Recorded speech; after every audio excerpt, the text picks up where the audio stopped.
সারা দেশের মানুষের মনের ভিতরে এই প্রশ্নটা ঘুরপাক খায়, টরে টক্কা বাজে। জেহাদি সাহেব মিশর থেকে তিনি কিভাবে ফিলিস্তিন গেলেন, এর মাঝে আমাদের নকশবন্দি সাহেবের মাধ্যমে ওনারা জানতে পারছে, একটা স্লিপ দেখছে যেখানে ইসরায়েলের স্টেটের কথা উল্লেখ আছে।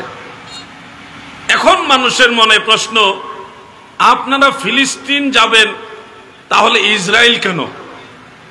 আমার ভাইদের এই বিষয়টা জানাও দরকার। ফিলিস্তিন একটা রাষ্ট্র, কিন্তু এই রাষ্ট্রটা ইসরায়েলি বাহিনী দখল করতে করতে করতে করতে চতুর্দিকে দখল করে ফেলেছে। এখন ফিলিস্তিনটা পড়ে গেছে একবারে মাঝখানে, চতুর্দিকে ইসরায়েল। আর ফিলিস্তিন এটা সারা বিশ্বের মুমিন মুসলমানদের একটা ধর্মীয় প্রাণ কেন্দ্র, এটা ধর্মীয় তীর্থস্থান। মসজিদুল আকসা সেই ফিলিস্তিনের ভিতরে, জেরুজালেমের ভিতরে পড়েছে। এছাড়া হযরত ইব্রাহিম আলাইহিস সালাম, আমাদের জাতির পিতা, ওনার মাজার সেই ফিলিস্তিনের ভিতরে। হযরত ঈসা আলাইহিস সালামের জন্মস্থান, হযরত মারিয়াম আলাইহাস সালামের জন্মস্থান, হযরত দাউদ আলাইহিস সালাম, হযরত সুলাইমান আলাইহিস সালাম, হযরত মুসা আলাইহিস সালাম, বহু নবী রাসূল, বহু সাহাবায়ে কেরাম, ইসলামের অনেক গুরুত্বপূর্ণ জায়গা সেখানে অবস্থিত। যার কারণে ফিলিস্তিন আমরা যাওয়ার প্রয়োজন অনুভব করি।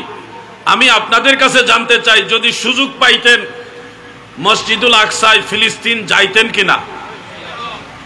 সবার কি এরকম ইচ্ছা আছে? সবারই তো যাওয়ার ইচ্ছা আছে। এখন আমরা ফিলিস্তিন গেছি, আমরা ভিডিও বার্তার মাধ্যমে দেখিয়েছি, এমনকি লাইভ পর্যন্ত দিয়েছি। আমাদের এই ফিলিস্তিন যাওয়ার সফরটা কিন্তু হঠাৎ করে হয়নি। এই সিদ্ধান্ত ছিল প্রায় ৬-৭ মাস আগের। আমরা ফিলিস্তিন যাব, এই সিদ্ধান্ত ৬ থেকে ৭ মাস আগের। টাকা পয়সা জমা দিয়ে দিয়েছে অনেক আগে। সেই সুবাদে সময় আসলো, আমরা সবাই কাফেলা করে ২৯ জন গিয়েছি, ২৯ জন সেখানে গিয়েছি। মনে রাখবেন, ফিলিস্তিন যাইতে হলে ইসরায়েলের কোনো ভিসার প্রয়োজন নেই। ইসরায়েলের কোনো ভিসা দিয়ে ফিলিস্তিন যেতে হয় না। তাহলে আপনারা যে একটা টোকেন প্রচার করেছেন যেখানে ইসরায়েলের স্টেটের কথা লেখা আছে, উত্তর শুনুন। আরব বিশ্ব ইসরায়েলের সাথে একবার যুদ্ধে জড়িত হয়েছিল। তখন এই যুদ্ধ বন্ধ করার স্বার্থে একটা শান্তি চুক্তি হয়েছিল। সে চুক্তির মধ্যে এটা একটা চুক্তি হয়েছিল যে মসজিদুল আকসা এটা কন্ট্রোল করবে জর্ডানের সরকার। এই চুক্তি মোতাবেক আজও পর্যন্ত যারা মসজিদুল আকসায় যেতে চায় তারা জর্ডানের পারমিশন তথা জর্ডান থেকে ভিসা নিয়ে যেতে হয়।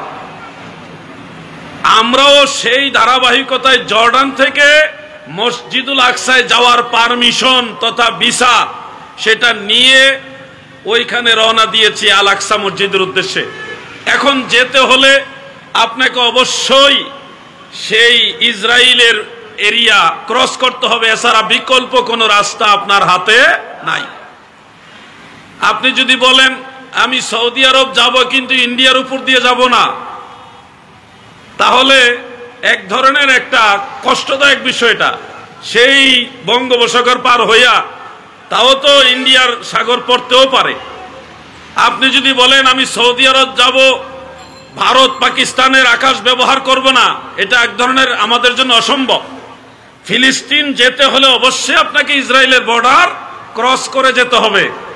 এখন ইসরায়েল আমাদের কাগজপত্র চেক করেছে, আমাদের সব কাগজপত্র যখন ওকে বা সঠিক পেয়েছে, বৈধ পেয়েছে, তখন তার একটা টোকেন দিয়েছে। এটা কোনো ভিসা না, এটা একটা টোকেন যে আপনার সব কাগজপত্র ওকে আছে। এটা নিয়ে আমরা আল আকসা মসজিদে গেছি। এবং মনে রাখবেন ভাই বন্ধুরা, ফিলিস্তিনে কোনো আন্তর্জাতিক বিমানবন্দরও নাই যে আপনি বিমানে চলে যাবেন। ফিলিস্তিন ঢোকার জন্য আলাদা কোনো নৌপথ নাই যে আপনি জাহাজে চলে যাবেন।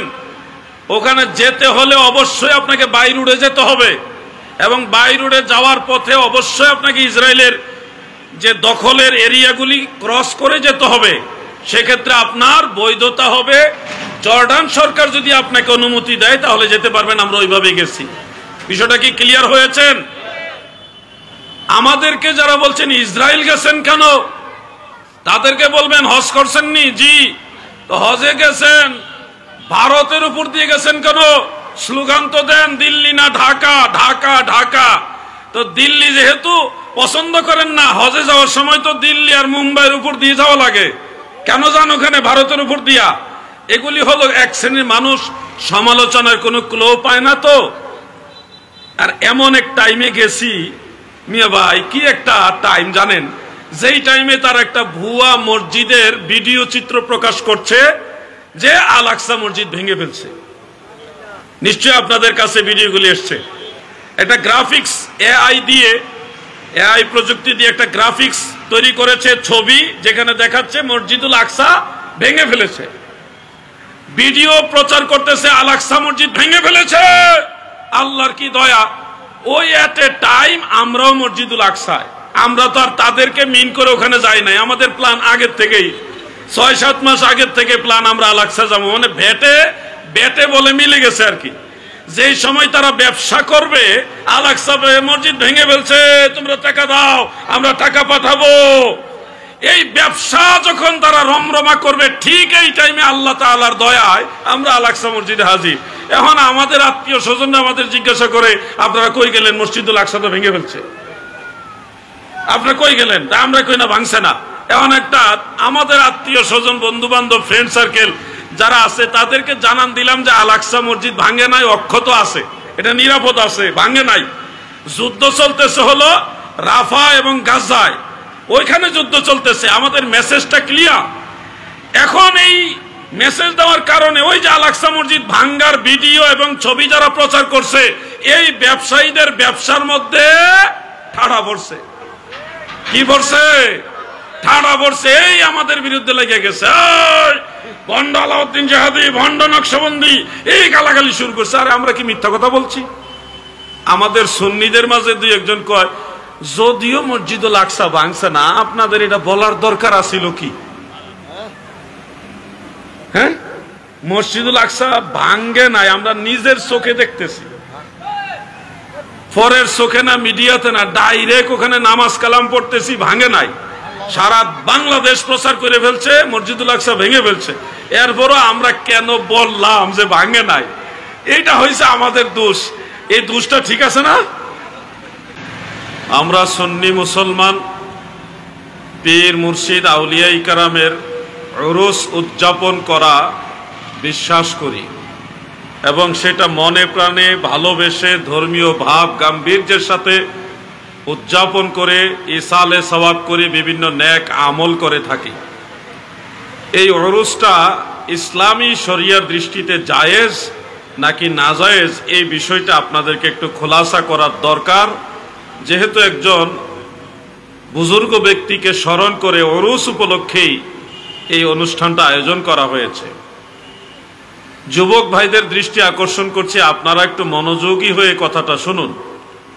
উরুস শব্দটা আরবি শব্দ, যেটা রাসূল পাক সাল্লাল্লাহু আলাইহি ওয়াসাল্লামের হাদিস শরীফ থেকে এসেছে।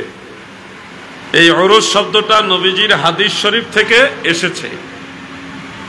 যেমন তিরমিজি শরীফের মধ্যে একটা বিশুদ্ধ হাদিস রয়েছে, যেটা মেশকাত শরীফের মধ্যেও আছে। রাসূল পাক সাল্লাল্লাহু আলাইহি ওয়াসাল্লাম বয়ান করেছেন, কবরে যখন দুইজন ফেরেশতা আসে তখন তিনটা প্রশ্ন করবে। এটা আপনাদের সবার জানা আছে। মার রাব্বুকা ওয়া মা দীনুকা ওয়া মা কুনতা তাকুলু ফি হাযার রাজুল। এই তিনটা প্রশ্নের উত্তর যারা দিতে পারবে তাদেরকে ফেরেশতারা বলবে, নাম কা নাওমাতিল আরুস, দুলহা দুলহানির মতো ঘুমিয়ে যাও। মানে আরুস, যেইভাবে আরুস সংগঠিত হয় ওইভাবে তোমরা ঘুমিয়ে যাও। এখান থেকে মূলত উরুস শব্দটার উৎপত্তি। তাফসীরে রুহুল মাআনির মধ্যে আল্লামা মাহমুদ আলুসি বাগদাদি রহমাতুল্লাহ আলাইহি তিনি আরেকটা রিওয়ায়াত উল্লেখ করেছেন, লিকুল্লি শাইইন আরসুন, প্রত্যেকটা জিনিসের উরুস রয়েছে। আর পবিত্র কুরআনুল কারীমের উরুস হিসেবে সূরা ইয়াসিন আর অন্য বর্ণনা মোতাবেক সূরা আর রহমানকে উল্লেখ করা হয়েছে। প্রিয় ভাই বন্ধুরা, এক কথায় আমি বুঝাতে চাচ্ছি, উরুস শব্দটা এসছে হাদিস শরীফ থেকে। এটার অনেকগুলো অর্থ। একটা অর্থ হলো ফুল সজ্জা, বাসর ঘর। আরেকটা অর্থ হলো আশেক ও মাশুকের মিলন। আশেক ও মাশুকের মিলন মানে হলো মহান আল্লাহ তাআলার সাথে ইন্তেকালের মাধ্যমে আল্লাহ তাআলার ওই এই মিলনটাকে আরবের ভাষায় বলা হয় আরস বা আরুস। এই আরুস থেকে আসতে হলো উরুস। আশেক হলো আল্লাহর ওলি, মাশুক হলো আল্লাহ। আশেক আর মাশুকের মিলন হয়েছে ইন্তেকালের মাধ্যমে। এই ইন্তেকালের মাধ্যমে আশেক মাশুকের মিলনকে মিন করার জন্যই মূলত উরুস শব্দটা এসেছে। মনে রাখবেন, অনেক মানুষ উরুস শব্দের অর্থ উল্লেখ করতে গিয়ে এক লাফে উনি বাসর ঘরের অর্থ নিয়ে নেন। যার ভিতরে যা ফাল দিয়ে উঠে তা। আপনার দৃষ্টিভঙ্গি অবশ্যই স্থান কাল পাত্র ভেদে প্রয়োগ করতে হবে। প্রতিটি শব্দেরই একাধিক অর্থ থাকে, তো প্রত্যেকটা অর্থ স্থান কাল পাত্র ভেদে সেগুলি প্রয়োগ হয়। উরুস শব্দের অর্থ অবশ্যই বাসর ঘর রয়েছে, ফুলসজ্জা রয়েছে, কিন্তু আপনাকে এটাও জানতে হবে উরুস শব্দের অর্থ আশেক ও মাশুকের মিলন। এমনকি আপনারা যদি আরবি বাংলার ডিকশনারি দেখেন তাহলে দেখবেন উরুস শব্দের আরেকটা অর্থ হলো, যেটা যারা ধর্মীয় সন্ন্যাসী, মানে ইংলিশে লিখেছে ফেস্টিভ্যাল অফ সেন্ট, যারা ধর্মীয় গুরু, বুজুর্গ, বড় আলেম, তাদের মৃত্যুকে কেন্দ্র করে যে অনুষ্ঠান আয়োজন করা হয় সেটাকে উরুস বলে। তো একটা শব্দের কতগুলি অর্থ বের হয়ে এসছে। তো এই সবগুলি অর্থের মধ্যে আমরা যারা উরুস মানি, উরুস পালন করি, আমাদের দৃষ্টিভঙ্গি হলো আল্লাহর ওলি আল্লাহ তাআলার সাথে ইন্তেকালের মাধ্যমে মিলিত হয়েছেন। এই মিলনটাকে বোঝানোর জন্য আমরা উরুস শব্দটা ব্যবহার করি। এই উরুসটা শুধুমাত্র যে চট্টগ্রামই হয় তা নয়। এই উরুস আপনারা তালাশ করে দেখবেন খাজা গরিবে নওয়াজ মঈনুদ্দিন চিশতি রহমতুল্লাহ আলাইহির দরবারে হয়। এই উরুস 1000 বছরের মুজাদ্দিদ শায়েখ আহমদ সেরহিন্দি রহমতুল্লাহ আলাইহির দরবারে পাঞ্জাবে হয়। এই উরুস আপনারা যদি খবর নেন দেখবেন সেই রাশিয়ার সমরকন্দেও হয়। খাজা বাহাউদ্দিন নকশবন্দ আল বুখারী রহমতুল্লাহ আলাইহির উরুস উদযাপন হয়। তাম পৃথিবীতে অসংখ্য আল্লাহর ওলিদের দরবারে দরবারে এই শত শত বছর নয়, প্রায় 1000 বছরের অধিক সময় যাবৎ উরুস উদযাপিত হয়ে আসছে, যেটার পক্ষে দেওবন্দের আলেমরাও পক্ষে কথা বলেছেন। যেমন আশরাফ আলী থানভী সাহেবের পীর ও মুর্শিদ হাজী এমদাদুল্লাহ মহাজের মক্কি রহমতুল্লাহ আলাইহি, তিনি তার কুল্লিয়াতে এমদাদি গিয়া সেখানে উরুস, যেগুলি শরীয়ত বিরোধী কার্যকলাপ থেকে মুক্ত, নারী পুরুষ অবাধ মেলামেশা, কোনো ধরনের মাদকের সেবনের আড্ডা, শরীয়ত বিরোধী গান বাজনার আয়োজন, এক কথায় শরীয়ত বিরোধী কার্যকলাপ মুক্ত যেই ধরনের উরুস রয়েছে, যেখানে নামাজ রয়েছে, শরীয়ত সম্মত জিকির আজকার রয়েছে, ইসলামী সঙ্গীত রয়েছে, দোয়া মুনাজাত রয়েছে, নেক আমল রয়েছে, এই ধরনের উরুসকে উলামায়ে কেরাম বলেছেন মুস্তাহসান, উত্তম কাজ, এগুলি জায়েজ কাজ। যদি আপনার নিয়তের মধ্যে কোনো ধরনের কালিমা না থাকে তাহলে এই ধরনের উরুস পালন করা মুবাহ, এবং এই মুবাহটা উত্তম নিয়তের কারণে মুস্তাহাবে পরিণত হয়। এই মূল নীতিটা এসছে মূলত সহিহ মুসলিমের সেই হাদিস থেকে। দয়াল নবীজি বলেছেন, মান সান্না ফিল ইসলামে সুন্নাতান হাসানা কানা লাহু আজরুন, যারা ইসলামে ভালো কোনো রেওয়াজ প্রচলন করে তাদের জন্য রয়েছে উত্তম প্রতিদান। উরুস এই জিনিসটা হলো উত্তম একটা রেওয়াজ, যার দরুন আপনার নেক নিয়তের বদলতে এবং নেক আমলের বদলতে আপনার এটার মধ্যে সওয়াব রয়েছে। আপনি যদি আমাকে প্রশ্ন করেন, জিহাদি ভাই, নবী করিম সাল্লাল্লাহু আলাইহি ওয়াসাল্লাম এবং সাহাবায়ে কেরামের যুগে উরুস মাহফিল ছিল কিনা, এই প্রশ্ন করলে আমি বলবো এটা ছিল না বিদায় মুস্তাহসান। যদি নবীজির জামানায় এটা থাকতো তাহলে এটা হয়ে যেত সুন্নত।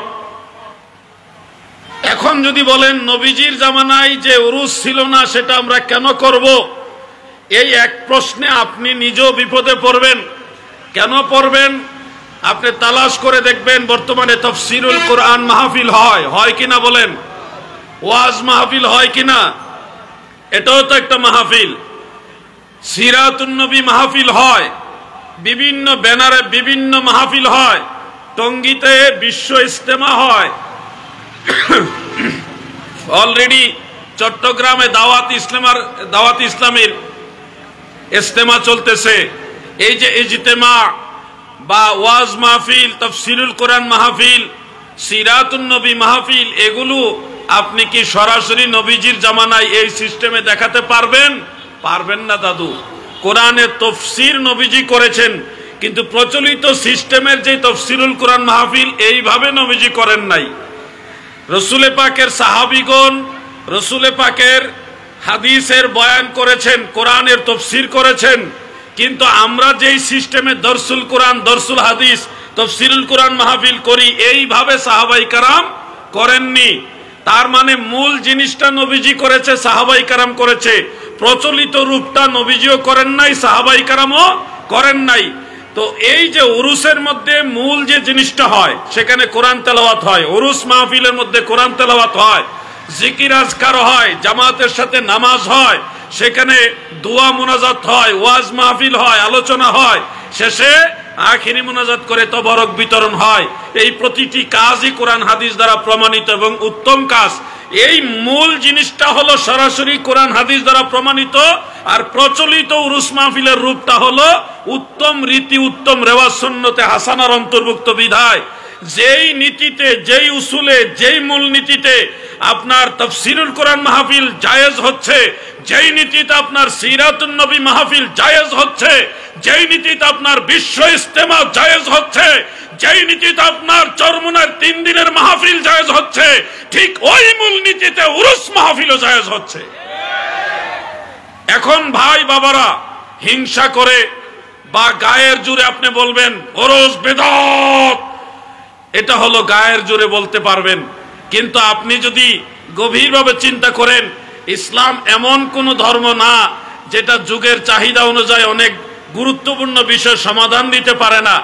আপনি যদি দলিল খুঁজেন যে আমরা যে, খুব মনোযোগ দিয়ে কথাটা শুনবেন, আমরা যে এই সিস্টেমে ওয়াজ মাহফিল করি, সব ঘরানার আলেমরাই করে, এই সিস্টেমে সাহাবায়ে কেরাম ওয়াজ মাহফিল করছে কিনা দলিল খুঁজলে এই সিস্টেমের দলিল পাবেন না, কিন্তু ওয়াজের দলিল পাবেন। সাহাবায়ে কেরাম ওয়াজ করছে ওই দলিল পাবেন, কিন্তু এই সিস্টেমের দলিল পাবেন না। এই সিস্টেমটা জায়েজ হইল কোন দলিলে? ওই দলিলে মান সান্না ফিল ইসলামে সুন্নাতান হাসানা কানা লাহু আজরুন। ইসলামে যারা উত্তম রীতি, উত্তম রেওয়াজ আবিষ্কার করেছে তাদের জন্য রয়েছে উত্তম প্রতিদান। আপনারা আমাদেরকে একটু সহযোগিতা করুন যে রসুলের যুগে যা ছিল না আমরা তা মানি না, নবীর সাহাবারা যা করেনি আমরা তা করব না, এই কথা বলে আপনি কতক্ষণ টিকে থাকবেন ভাই? প্রথম ধাক্কায় যদি প্রশ্ন করি আল্লাহর রসুলের জামানায় মসজিদের মিনার ছিল কিনা, উত্তর হবে না। তাহলে মসজিদের মিনার ভাঙতে হবে। রসুলে পাকের জামানায় মসজিদের মেহরাব ছিল কিনা, উত্তর হবে না। তাহলে মসজিদের মেহরাব কি করবেন? রসুলে পাকের জামানায় কাতার সোজা করার জন্য মসজিদে দাগ ছিল কিনা? উত্তর হবে না।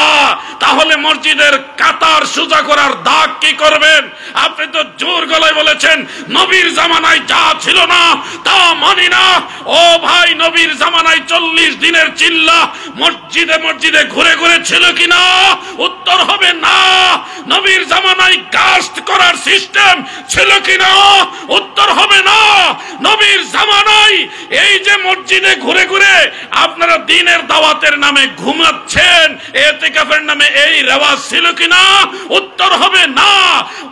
যদি প্রশ্ন করি নবীর জামানায় 21 সবক তরিকতের 21টা সবক আছে, চরমোনাই দরবারও এই সবকগুলি দেওয়া হয়, যে রাসূল পাকের জামানায় 21 সবক ছিল কিনা? উত্তর হবে না। তাহলে যেই দলিল আপনাদের এই সব জায়েজ ওই দলিলে মিলাদ মাহফিল জায়েজ, ওরস মাহফিলও জায়েজ, ঠিক কিনা বলেন?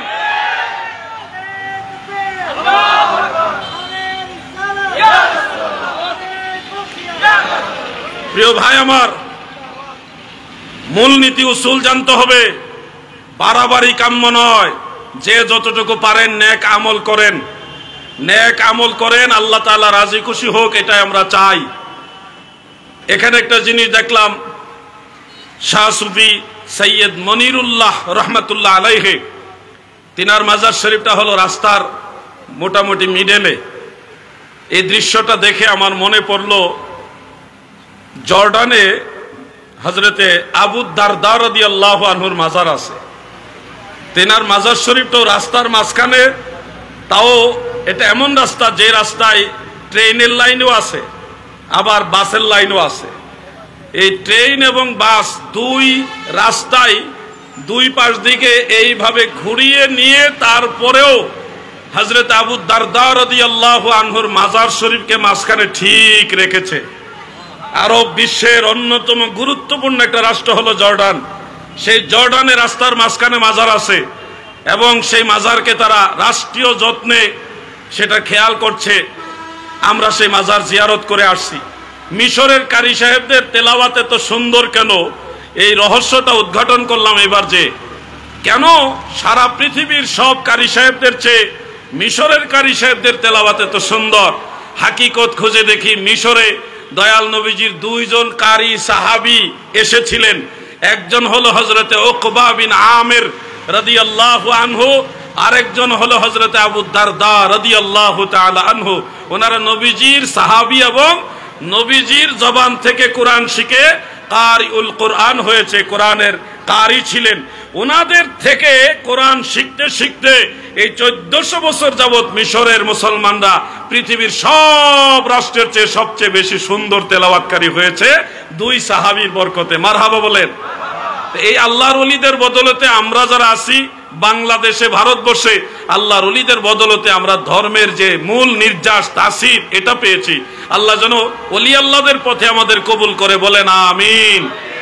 আমি একটু দুরূদ শরীফ পড়ে একটা কথা বলবো, সেটা হলো ফিলিস্তিন গেছি, এটা নিয়ে বহু ধরনের কথা হচ্ছে। ইসরায়েল গেছি কেন, ইসরায়েল কেন গেলাম, আবার ফিলিস্তিন কেমনে গেলাম, হ্যাঁ, তারপরে বিভিন্ন ধরনের কথা। এটা আমি একটু বলার প্রয়োজন মনে করছি, যুবকদেরও এটা জানা দরকার, আমার মনে হয় জানা দরকার। এই জন্যে 2-3 মিনিট আমি কথাটা বলবো ইনশাআল্লাহ। আসুন এর আগে সবাই মিলে একটু দুরূদ শরীফ পড়ি। আল্লাহুম্মা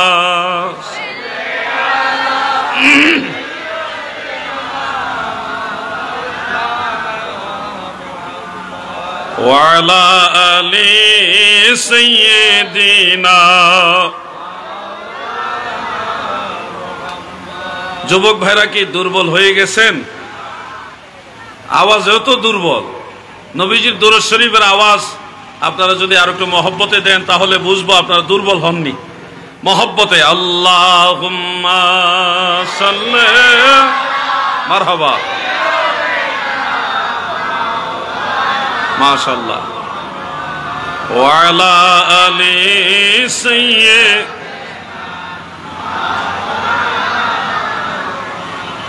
আমার দাদু ভাইয়েরা গভীর মনোযোগ। সারা দেশের মানুষের মনের ভিতরে এই প্রশ্নটা ঘুরপাক খায়, টরে টক্কা বাজে। জেহাদি সাহেব মিশর থেকে তিনি কিভাবে ফিলিস্তিন গেলেন, এর মাঝে আমাদের নকশবন্দি সাহেবের মাধ্যমে ওনারা জানতে পারছে, একটা স্লিপ দেখছে যেখানে ইসরায়েলের স্টেটের কথা উল্লেখ আছে। এখন মানুষের মনে প্রশ্ন, আপনারা ফিলিস্তিন যাবেন, তাহলে ইসরায়েল কেন? আমার ভাইদের এই বিষয়টা জানাও দরকার। ফিলিস্তিন একটা রাষ্ট্র, কিন্তু এই রাষ্ট্রটা ইসরায়েলি বাহিনী দখল করতে করতে করতে করতে চতুর্দিকে দখল করে ফেলেছে। এখন ফিলিস্তিনটা পড়ে গেছে একবারে মাঝখানে, চতুর্দিকে ইসরায়েল। আর ফিলিস্তিন এটা সারা বিশ্বের মুমিন মুসলমানদের একটা ধর্মীয় প্রাণ কেন্দ্র, এটা ধর্মীয় তীর্থস্থান। মসজিদুল আকসা সেই ফিলিস্তিনের ভিতরে, জেরুজালেমের ভিতরে পড়েছে। এছাড়া হযরত ইব্রাহিম আলাইহিস সালাম, আমাদের জাতির পিতা, ওনার মাজার সেই ফিলিস্তিনের ভিতরে। হযরত ঈসা আলাইহিস সালামের জন্মস্থান, হযরত মারিয়াম আলাইহাস সালামের জন্মস্থান, হযরত দাউদ আলাইহিস সালাম, হযরত সুলাইমান আলাইহিস সালাম, হযরত মূসা আলাইহিস সালাম, বহু নবী রাসূল, বহু সাহাবায়ে কেরাম, ইসলামের অনেক গুরুত্বপূর্ণ জায়গা সেখানে অবস্থিত। যার কারণে ফিলিস্তিন আমরা যাওয়ার প্রয়োজন অনুভব করি। আমি আপনাদের কাছে জানতে চাই, যদি সুযোগ পাইতেন মসজিদুল আকসায় ফিলিস্তিন যাইতেন কিনা? সবার কি এরকম ইচ্ছা আছে? সবারই তো যাওয়ার ইচ্ছা আছে। এখন আমরা ফিলিস্তিন গেছি, আমরা ভিডিও বার্তার মাধ্যমে দেখিয়েছি, এমনকি লাইভ পর্যন্ত দিয়েছি। আমাদের এই ফিলিস্তিন যাওয়ার সফরটা কিন্তু হঠাৎ করে হয়নি। এই সিদ্ধান্ত ছিল প্রায় ৬-৭ মাস আগের। আমরা ফিলিস্তিন যাব, এই সিদ্ধান্ত ৬ থেকে ৭ মাস আগের। টাকা পয়সা জমা দিয়ে দিয়েছে অনেক আগে। সেই সুবাদে সময় আসলো, আমরা সবাই কাফেলা করে ২৯ জন গিয়েছি, ২৯ জন সেখানে গিয়েছি। মনে রাখবেন, ফিলিস্তিন যাইতে হলে ইসরায়েলের কোনো ভিসার প্রয়োজন নেই। ইসরায়েলের কোনো ভিসা দিয়ে ফিলিস্তিন যেতে হয় না। তাহলে আপনারা যে একটা টোকেন প্রচার করেছেন যেখানে ইসরায়েলের স্টেটের কথা লেখা আছে, উত্তর শুনুন। আরব বিশ্ব ইসরায়েলের সাথে একবার যুদ্ধে জড়িত হয়েছিল। তখন এই যুদ্ধ বন্ধ করার স্বার্থে একটা শান্তি চুক্তি হয়েছিল।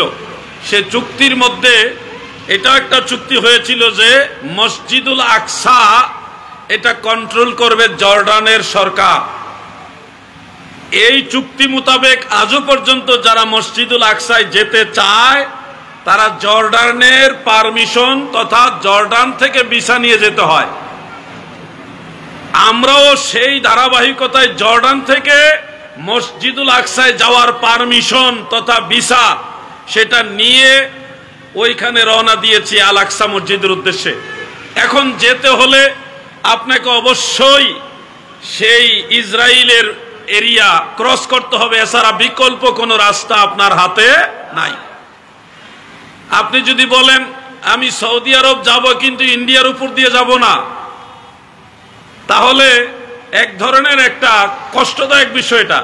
সেই বঙ্গোপসাগর পার হইয়া তাও তো ইন্ডিয়ার সাগর পড়তেও পারে। আপনি যদি বলেন আমি সৌদি আরব যাব, ভারত পাকিস্তানের আকাশ ব্যবহার করব না, এটা এক ধরনের আমাদের জন্য অসম্ভব। ফিলিস্তিন যেতে হলে অবশ্যই আপনাকে ইসরায়েলের বর্ডার ক্রস করে যেতে হবে। এখন ইসরায়েল আমাদের কাগজপত্র চেক করেছে, আমাদের সব কাগজপত্র যখন ওকে বা সঠিক পেয়েছে, বৈধ পেয়েছে, তখন তার একটা টোকেন দিয়েছে। এটা কোনো ভিসা না, এটা একটা টোকেন যে আপনার সব কাগজপত্র ওকে আছে। এটা নিয়ে আমরা আল আকসা মসজিদে গেছি। এবং মনে রাখবেন ভাই বন্ধুরা, ফিলিস্তিনে কোনো আন্তর্জাতিক বিমানবন্দরও নাই যে আপনি বিমানে চলে যাবেন। ফিলিস্তিন ঢোকার জন্য আলাদা কোনো নৌপথ নাই যে আপনি জাহাজে চলে যাবেন। ওখানে যেতে হলে অবশ্যই আপনাকে বাই রোডে যেতে হবে, এবং বাই রোডে যাওয়ার পথে অবশ্যই আপনাকে ইসরায়েলের যে দখলের এরিয়াগুলি ক্রস করে যেতে হবে।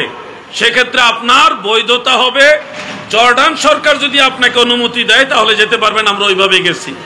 বিষয়টা কি ক্লিয়ার হয়েছেন? আমাদেরকে যারা বলছেন ইসরায়েল গেছেন কেন, তাদেরকে বলবেন হজ করছেননি? জি। তো হজে গেছেন, ভারতের উপর দিয়ে গেছেন কেন? স্লোগান তো দেন দিল্লি না ঢাকা, ঢাকা ঢাকা। তো দিল্লি যেহেতু পছন্দ করেন না, হজে যাওয়ার সময় তো দিল্লি আর মুম্বাইয়ের উপর দিয়ে যাওয়া লাগে, কেন যান ওখানে ভারতের উপর দিয়া? এগুলি হলো এক শ্রেণীর মানুষ, সমালোচনার কোনো ক্লো পায় না। তো আর এমন এক টাইমে গেছি মিয়া ভাই, কি একটা টাইম জানেন, যেই টাইমে তার একটা ভুয়া মসজিদের ভিডিও চিত্র প্রকাশ করছে যে আল আকসা মসজিদ ভেঙে ফেলছে। নিশ্চয় আপনাদের কাছে ভিডিওগুলি এসছে। একটা গ্রাফিক্স এআই প্রযুক্তি দিয়ে একটা গ্রাফিক্স তৈরি করেছে, ছবি, যেখানে দেখাচ্ছে মসজিদুল আকসা ভেঙে ফেলেছে। ভিডিও প্রচার করতেছে আল আকসা মসজিদ ভেঙে ফেলেছে। আল্লাহর কি দয়া, ওই এট এ টাইম আমরাও মসজিদুল আকসায়, আমরা তো আর তাদেরকে মিন করে ওখানে যাই নাই। আমাদের প্ল্যান আগের থেকেই, 6-7 মাস আগের থেকে প্ল্যান, আমরা আল আকসা যাবো। মানে বেটে বলে মিলে গেছে আর কি। যেই সময় তারা ব্যবসা করবে, আল আকসা মসজিদ ভেঙে ফেলছে, তোমরা টাকা দাও, আমরা টাকা পাঠাবো, এই ব্যবসা যখন তারা রমরমা করবে, ঠিক এই টাইমে আল্লাহ তাআলার দয়ায় আমরা আল আকসা মসজিদে হাজির। এখন আমাদের আত্মীয় স্বজনরা আমাদের জিজ্ঞাসা করে, আপনারা কই গেলেন? মসজিদুল আকসা তো ভেঙে ফেলছে, আপনারা কই গেলেন? তা আমরা কই না ভাঙছে না। এখন একটা আমাদের আত্মীয় স্বজন, বন্ধু বান্ধব, ফ্রেন্ড সার্কেল যারা আছে তাদেরকে জানান দিলাম যে আল আকসা মসজিদ ভাঙে নাই, অক্ষত আছে, এটা নিরাপদ আছে, ভাঙে নাই। যুদ্ধ চলতেছে হলো রাফা এবং গাজায়, ওইখানে যুদ্ধ চলতেছে। আমাদের মেসেজটা ক্লিয়ার। এখন এই মেসেজ দেওয়ার কারণে ওই যে আল আকসা মসজিদ ভাঙ্গার ভিডিও এবং ছবি যারা প্রচার করছে, এই ব্যবসায়ীদের ব্যবসার মধ্যে ঠাড়া পড়ছে। কি পড়ছে? ঠাড়া পড়ছে। এই আমাদের বিরুদ্ধে লেগে গেছে, ভণ্ড আলাউদ্দিন জিহাদি, ভণ্ড নকশবন্দি, এই গালাগালি শুরু করছে। আরে আমরা কি মিথ্যা কথা বলছি? আমাদের সুন্নিদের মাঝে দুই একজন কয়, যদিও মসজিদুল আকসা ভাঙছে না, আপনাদের এটা বলার দরকার আছিল কি? হ্যাঁ, মসজিদুল আকসা ভাঙ্গে নাই, আমরা নিজের চোখে দেখতেছি, পরের চোখে না, মিডিয়াতে না, ডাইরেক্ট ওখানে নামাজ কালাম পড়তেছি, ভাঙে নাই। সারা বাংলাদেশ প্রচার করে ফেলছে মসজিদুল আকসা ভেঙে ফেলছে। এরপরও আমরা কেন বললাম যে ভাঙে নাই? এইটা হয়েছে আমাদের দোষ। এই দোষটা ঠিক আছে না? কি আজব বাঙালি, সত্য কথা বললো বিপদ। ওই সময় আমরা কেন বললাম যে মসজিদুল আকসা ভাঙে নাই, অক্ষত আছে, নিরাপদ আছে? এটা হয়েছে আমাদের দোষ। এই জন্য বলছি ভাই, মিথ্যার পক্ষে আমরা নাই, আমরা সত্যের পক্ষে আছি, বিদায় তো আমরা সুন্নি। যদি মিথ্যার পক্ষে থাকতাম তাহলে আমরা হইতাম ওয়াহাবি, ঠিক কিনা বলেন? আল আকসা মসজিদের এই বিষয়টা বললাম। কি আজব জানেন, আমরা ভিডিও দিতেছি, মানে ভিডিও করে করে, এখানে তো আর আমাদের সিম নাই, ওখানে বাংলাদেশি পাসপোর্ট দিয়ে সিম উঠাইবার কোনো সিস্টেম নাই, দেয় না তারা। কারণ বাংলাদেশের সাথে এই ফিলিস্তিন আর ইসরায়েল, ফিলিস্তিনের তো রাষ্ট্রনীতি তেমন কিছুই নাই, ওখানে সিম তোলার কোনো সিস্টেম নাই, যার কারণে আমরা তো আর সরাসরি নেট পাইতেছি না। ওই হোটেলে গেলে সেখান থেকে আমাদের কি ওয়াইফাই আছে, ওখান থেকে আমরা কিছু ভিডিও দেশে পাঠাইতেছি যে আসলে ভাঙ্গে নাই, এই হলো মসজিদুল আকসা। এখন মানুষের দাবি, আপনারা মিথ্যা কথা বলতেছেন, আপনারা আল আকসাতে যান নাই, না যায়া বানায়া ভিডিও দিতেছেন। শেষে কি করবো, আরেকজন লোকের ধরলাম, ভাই আপনার সিম আসেনি, হ্যাঁ আপনার আছে কিনা, কি ইন্টারনেট ডাটা আছে কিনা, ওই লোকের থেকে হটস্পট নিয়ে তারপরে লাইভ দিয়া বাঙালিরে বুঝাইছি যে না, আমরা সত্যি সত্যি আইছি। কোথায় যাব? দুঃখ। এই কথাটা বললাম আপনাদেরকে, এই কারণে বললাম যে আমাদের সুন্নিদের ভিতরে অনেকের প্রশ্ন, যার কারণে বলা দরকার। আপনারা কি কি অসন্তুষ্ট হয়েছেন? এই বিষয়গুলি ক্লিয়ার না করলে অনেকে মনে করবে আসলেই তো গেছে কেন, গেছে কেন। আর আমি আলাউদ্দিন জিহাদি এমন একজন ব্যক্তি, আমি এই হারাম টাকা, হারাম খাবার, এগুলি থেকে বিরত থাকি। আল্লাহ আমাকে এতটা অসহায় বানান নাই যে হারাম খাইতে হবে। আপনাদের সারা বাংলাদেশ থেকে সামান্য কিছু কালেকশন, এবং কে কয় টাকা দিচ্ছেন, কোন নাম্বার থেকে কয় টাকা গেছে, এটা পর্যন্ত আমি ফেসবুকে প্রচার করছি। কয় লাখ লাখ টাকা কোটি কোটি টাকা খেয়ে ফেলছে। আমাদের স্বভাব যে ফকিররে ভিক্ষা দেয় না 10 টাকা, সেও কিন্তু আপনাকে সুর বানাই দিবে। কে কয় টাকা দিছে সমস্ত ডকুমেন্টস আমার কাছে আছে, এবং কোন জায়গায় ফিলিস্তিনের কোন ব্যক্তিকে কত ডলার করে আমি দিয়ে আসছি ওইটা আলাদা ভিডিও করে আনছি। আমি জানি তো একবারে টাকা দিতেছি, এটা আলাদা ভিডিও করে আনছি, যেন আমি হিসাবটা কেউ চ্যালেঞ্জ করলে তাকে বুঝাই দিতে পারি। আলাউদ্দিন জিহাদি ওই ত্রাণের টাকা চুরি করে দেখা বন্ধু হওয়া সত্ত্বেও তাকে আমি বাদ দিয়ে দিছি। চোরের সাথে আমার বন্ধুত্ব থাকতে পারে না। আল্লাহ তাআলা আমাদের বুঝার তৌফিক দেন, আমিন। দুরূদ শরীফ পড়ুন। আল্লাহুম্মা সাল্লি আলা সাইয়্যিদিনা মাওলানা মুহাম্মদ ওয়া আলা আলি সাইয়্যিদিনা মাওলানা মুহাম্মদ। প্রিয় ভাইরা আমার, এই আলোচনাগুলি যদিও আমাদের আজকের আলোচনার মূল টপিকসের অন্তর্ভুক্ত না, কিন্তু জনগণের মুসল্লি যারা আছে তাদের চাহিদার কারণে আমি আপনাদের শেয়ার করলাম। এবার আমি আমার আলোচনা যেটা কমিটির বিভিন্ন ভাইদের রিকোয়েস্টের মধ্যে রয়েছে, সেই রিকোয়েস্টের অন্তর্ভুক্ত একটা আলোচনা আপনাদের সামনে থ্রো করতে চাই। সেটা হলো নবীজির দুরূদ শরীফ। এই যে সবাই মিলে সমস্বরে একসাথে সম্মিলিত যে দুরূদ শরীফ আমরা পড়লাম, আসেন আরেকবার পড়ি। আল্লাহুম্মা সাল্লি আলা সাইয়্যিদিনা মাওলানা মুহাম্মদ ওয়া আলা আলি সাইয়্যিদিনা মাওলানা মুহাম্মদ। এই দুরূদ শরীফ আমরা সবাই মিলে পড়লাম। আমাদের অনেক ভাইয়েরা এই দুরূদ শরীফটা পছন্দ করেন না, এটাকে বিদআতি দুরূদ মনে করেন। এমনকি তিনারা বলে থাকেন এটা হাদিসের মধ্যে নাই, এটা মানুষের বানানো দুরূদ, এই দুরূদ পড়া যাবে না। এই কথাগুলি আমাদের উপরে এক ধরনের ট্যাগ দেওয়া হয়, জোর করে চাপিয়ে দেওয়া হয়। আমি আমার সেই ভাইদেরকে বলবো, দুরূদ শরীফ নিয়ে যারা বাড়াবাড়ি করেন, আল্লাহর ওয়াস্তে মনোযোগ দিয়ে শুনেন। এই যে দুরূদ শরীফ, এটা আল্লাহর হাবিবের শিক্ষা দেওয়া সহিহ হাদিস থেকে প্রমাণিত দুরূদ। এটা বেদাতি দুরূদ নয় গো, এটা মদিনাওয়ালার শিক্ষা দেওয়া দুরূদ। সুবহানাল্লাহ। হয়তো আপনার জানা নেই, না জেনে অযথা একজন মানুষ তার মনের আনন্দে নবী পাকের মহব্বতে দুরূদ শরীফ পড়ছে, তার দুরূদ শরীফের উপর আপনি কটাক্ষ করে বলছেন এটা বেদাতি দুরূদ, মানুষের বানানো দুরূদ। আজকে শুনে রাখুন, এই দুরূদ শরীফটা সিহাহ সিত্তার অন্যতম কিতাব নাসাই শরীফের মধ্যে উল্লেখ আছে। নবী করিম রাসূল আকরাম সাল্লাল্লাহু আলাইহি ওয়া আলিহি ওয়া সাল্লাম এই দুরূদ শরীফ শিক্ষা দিয়েছেন। আল্লাহুম্মা সাল্লি আলা মুহাম্মদ ওয়া আলা আলি মুহাম্মদ। এই দুরূদ শরীফটা নবীজি শিক্ষা দেওয়া।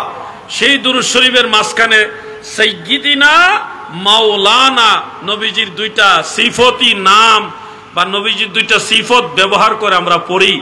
ও ভাই, আপনি জানেন এই দুরূদ শরীফ ছাড়া আপনি যেটা পড়ছেন দুরূদ ইব্রাহিম নামে, আপনি জানেন না ওই দুরূদের নাম দুরূদ ইব্রাহিম নয়। ওই দুরূদের নাম হলো সালাতু ফি তাশাহুদ। এটা হলো তাশাহুদের দুরূদ, নামাজের দুরূদ। কিন্তু আপনি, আমি বা আমরা এটার নাম দিয়েছি দুরূদ ইব্রাহিম, অথচ এই দুরূদের নাম হওয়ার কথা ছিল দুরূদে মুহাম্মাদি। কারণ ইব্রাহিম আলাইহিস সালামের নামের পূর্বে আমাদের নবীর নাম সেই দুরূদে আছে। আল্লাহুম্মা সাল্লি আলা মুহাম্মদ ওয়া আলা আলি মুহাম্মদ। আমার নবীর দুরূদ, সেখানে নবীজির দুরূদ আগে পড়তে হয়, পরে ইব্রাহিম আলাইহিস সালামের দুরূদ। অথচ আপনার পছন্দ হলো সেটা হলো ইব্রাহিম নবীর দুরূদ, কিন্তু আদৌ কি এটা ইব্রাহিম নবীর দুরূদ? এটা তো আমার দয়াল নবীজির দুরূদ। এরপর আসুন ভাই আমার, মানুষের বানানো দুরূদ পড়বেন না, বেদাতি দুরূদ পড়বেন না, মানুষের বানানো দুরূদ পড়বেন না। এই কথা যারা বলছেন, আপনারা বুখারী শরীফ পড়ার সময় মুকাদ্দমার মধ্যে ইমাম বুখারী নবীর দুরূদ লিখেছে, যেটা দুরূদ ইব্রাহিম না বা সরাসরি হাদিস থেকে প্রমাণিত দুরূদও না। বুখারী শরীফ, মুসলিম শরীফ খোলেন, যে কোনো হাদিস গ্রন্থের শুরুতেই ভূমিকার মধ্যে সকল কিতাবের মুসান্নিফ যারা ওনারা সবাই নবীর দুরূদ শরীফ লিখে গেছেন সুন্দর সুন্দর শব্দে, যেগুলি কোনো হাদিস থেকে প্রমাণিত দুরূদ নয়, বরং ইমামদের মনের মাধুরী দিয়ে নবীর মহব্বতের ভাষায় তারা দুরূদ লিখে গেছে। আমার ভাই বাবারা গো, মানুষের বানানো দুরূদ পড়বেন না, বেদাতি দুরূদ পড়বেন না। তাহলে আমার প্রশ্ন জাগে, আপনি বুখারী মুসলিম পড়ছেন কিভাবে? বুখারী মুসলিম যদি পড়েই থাকেন তাহলে তো মানুষের বানানো দুরূদ পড়ছেন, মানে ইমামদের বানানো দুরূদগুলি পড়ছেন। আর যদি কোন না আমি ওগুলি পড়ছি না, তাহলে ইমাম বুখারী, ইমাম মুসলিম ওনারা আপনার ফতোয়ায় বেদাতি। কারণ ওনারা দুরূদ ইব্রাহিম ছাড়া নিজেরা সুন্দর সুন্দর শব্দে দুরূদ শরীফ লিখে গেছেন। ভাইরা, ফতোয়া দেন, কিন্তু এমন ফতোয়া দিয়েন না যে নিজে হক থাকতে গিয়ে বাপ দাদা 14 গোষ্ঠীর না হক বানায় দেন। দেওবন্দ থেকে শুরু করে হাটহাজারী মাদ্রাসায় আপনি যান, আপনি আরবের উম্মুল কুরাতে, মদিনা ভার্সিটিতে যান, মিশরে আল আজহারে যান, বসরা ইউনিভার্সিটিতে যান, বাগদাদ ইউনিভার্সিটিতে যান, সারা ওয়ার্ল্ডে যত ইসলামিক ইউনিভার্সিটি রয়েছে সবগুলি প্রতিষ্ঠানের সকল স্কলাররা কত সুন্দর সুন্দর শব্দে দুরূদ লিখেছে, পড়ছে। সেগুলির দিকে যদি আপনি তাকান তাহলে দেখবেন আসলে আপনি হক না, সব ইমামরা হক, আপনি মাঝখানে ফিতনাবাজ। এজন্য আমাদের বুঝে শুনে চলতে হবে। যে যেই দুরূদ শরীফ পারেন সেটাই পড়বেন, বাড়াবাড়ি করবেন না। সারসিনা শরীফে এক দুরূদ, আবার দেখেন চরমোনাইতে আরেক দুরূদ পড়ে, আবার দেখেন মাইজবান্ডা শরীফে আরেক দুরূদ পড়ে, আবার শ্রীকুট শরীফে আরেক দুরূদ শরীফ পড়ে। এরকম অসংখ্য পীর আউলিয়াদের দরবারে অনেক রকম দুরূদ পড়া হয়। এখন যদি বলেন এই দুরূদ ঠিক আর বাকি সব বেঠিক, তাহলে আপনার ফতোয়ায় দেখবেন আপনার বাপ দাদাই বেঠিক। আপনার বাপ দাদা যদি মুসলমান না হয় তাহলে আপনার ইমানের প্রশ্ন আসবে কিনা? নিজে ইমানদার হইতে যায় বাপ দাদারে কাফের মুশরিক বেঈমান বানাই দিতেছে, বেদাতি বানাইতেছে। আল্লাহ তাদেরকে বোঝার মতো জ্ঞান দান করুক, বলেন আমিন। সবাই বলেন আমিন। একটা দুরূদ শরীফ আপনাদের শিক্ষা দিতে চাই, যে দুরূদ শরীফটা নিয়মিত আমল করলে নিশ্চিত আল্লাহর রাসূলের শাফাআত পাবেন। আপনারা কি সেই দুরূদ শরীফটা শিখতে চান? যুবক ভাইরা বলেন শিখতে চান? সেই দুরূদ শরীফটা আমার সাথে বলুন, আল্লাহুম্মা আনজিলহু মাকআদাল মুকাররাবা ইনদাকা ইয়াউমাল কিয়ামাহ। একটু বড় মনে হচ্ছে না? আসলে এত বড় না, ছোট দুরূদ, একটা একটা শব্দে ভেঙে ভেঙে বলছি তো এইজন্য বড় মনে হচ্ছে। আরেকবার বলি, আল্লাহুম্মা আনজিলহু মাকআদাল মুকাররাবা, মাকআদাল মুকাররাবা, মাকআদাল মুকাররাবা ইনদাকা ইয়াউমাল কিয়ামাহ।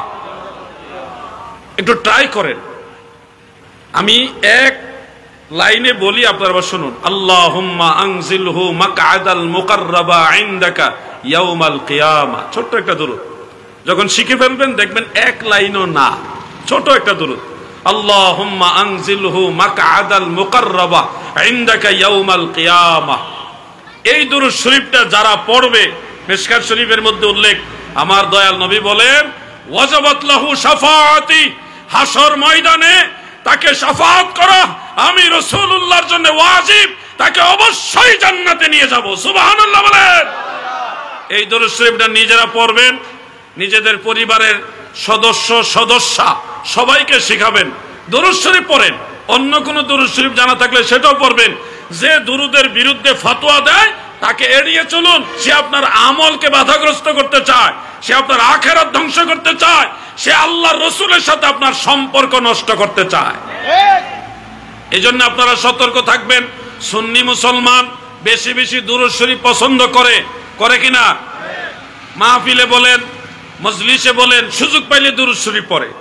আর বাতিলদের মজলিসে দেখবেন তারা যদি 10 লক্ষ মানুষ নিয়ে বড় সমাবেশ করে, মাহফিলের শুরু থেকে শেষ পর্যন্ত বিপদে পড়ে 2-1 বার দুরূদ শরীফ পড়ে, কিন্তু পুরা মাহফিলে আর দুরূদ শরীফ তাদের জবান দিয়ে বের হয় না। তাহলে দুরূদ শরীফ যারা পড়তে চায় না তাদের সাথে নবীর সম্পর্ক ভালো না যারা বেশি বেশি দুরূদ পড়ে তাদের সাথে নবীর সম্পর্ক ভালো? এই বিষয়গুলি আপনারা কমন সেন্স দিয়ে চিন্তা করবেন।